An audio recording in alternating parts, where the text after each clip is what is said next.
Hello friends, welcome to today's Samayal. இன்னைக்கு நம்ம today சமையல்ல ரொம்ப சிம்பிளா நல்ல டேஸ்டியா முட்டைலாம் எதுவுமே சேர்க்காம புட்டிங் எப்படி செய்யறதுன்னு பார்க்கலாம். இது பிகினர்ஸ் கூட செய்யலாம். குறைவான நேரம் தான் ஆகும். ரொம்ப சிம்பிளா வேலை முடிஞ்சிரும். இதை இப்போ எப்படி செய்யறதுன்னு பார்க்கலாம். இந்த ரெசிபி செய்யறதுக்கு முதல்ல ஒரு panல 2 டேபிள்ஸ்பூன் சர்க்கரை, 1 டேபிள்ஸ்பூன் தண்ணி, ஒரு 5-6 சொட்டு போல எலுமிச்சப்பழ ஜூஸ் சேர்த்துட்டு கைவிடாம கலந்து விட்டுக்கிட்டே இருங்க. ஸ்டவ் மீடியம் ஃப்ளேம்ல வச்சுக்கங்க. அந்த தண்ணி நல்லா வத்திட்டு அந்த சக்கரை நல்லா கரைஞ்சி லைட்டா நிறம் மாறி வர ஆரம்பிக்கும். இதுதான் கேரமலைஸ் பண்றதுன்னு சொல்றது.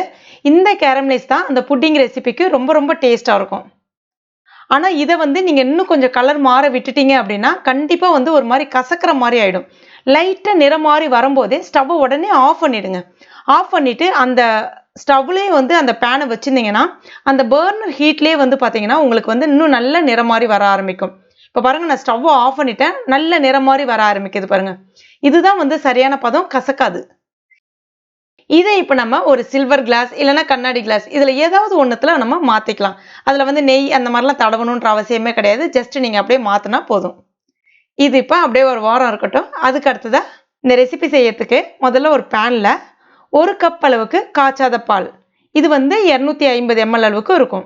காய்ச்சின பாலும் தாராளமாக பயன்படுத்திக்கலாம். ஆனால் பால் சூடாக இல்லாமல் பார்த்துக்குங்க. கூடவே 1 டேபிள் ஸ்பூன் கஸ்டர்ட் பவுடர் சேர்த்துக்கலாம். நான் இன்னைக்கு வெண்ணிலா ஃப்ளேவர் உள்ள கஸ்டர்ட் பவுடர் தான் பயன்படுத்தியிருக்கேன். இது உங்களுக்கு டிபார்ட்மெண்ட் ஸ்டோரில், மளிகை கடையில் எல்லா இடங்களிலுமே கிடைக்கும். ரொம்ப டேஸ்ட்டாக இருக்கும்.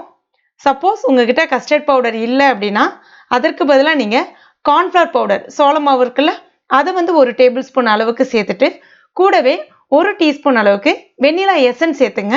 அதுவும் நல்லா இருக்கும். நான் இன்னும் ஸ்டவ்ல வைக்கல. ஏன்னா நம்ம கஸ்டர்ட் பவுடர் சேர்க்கும் போது டக்குன்னு கட்டி ஆயிடும். முதல்ல நம்ம இதை நல்லா கலந்து விட்டுக்கலாம். கட்டிலாம் இல்லாமல் அழகாக இந்த மாதிரி நல்லா கரைச்சி விட்டுக்கலாம். இப்போ ஸ்டவ்ல வச்சுட்டு ஸ்டவ்வை கம்ப்ளீட்டாக சிம்ல வச்சுக்கோங்க.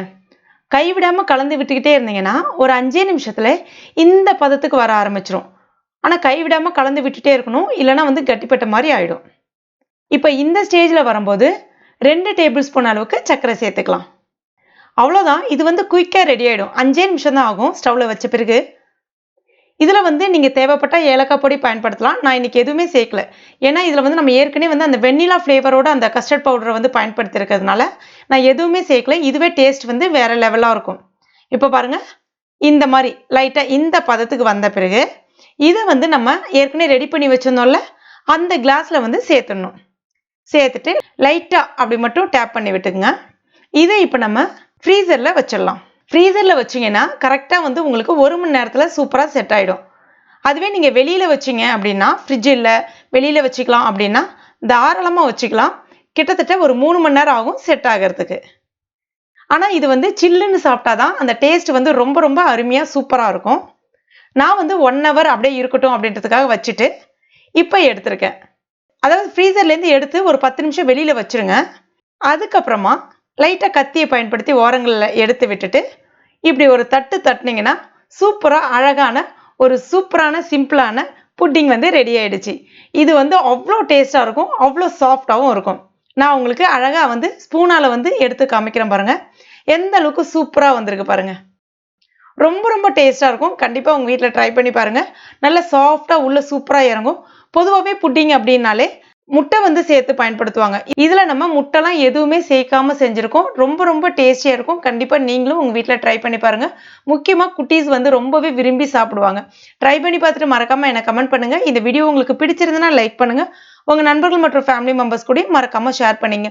மேலும் இது போன்ற டேஸ்டி ரெசிபிகளுக்கு நம்ம டுடே சமையல் இது வரைக்கும் நீங்கள் சப்ஸ்கிரைப் பண்ணலைன்னா உடனே சப்ஸ்கிரைப் பண்ணிங்க. கூடவே மறக்காமல் இந்த பெல் நோட்டிஃபிகேஷன் சிம்லையும் ப்ரெஸ் பண்ணிங்க. தேங்க்யூ.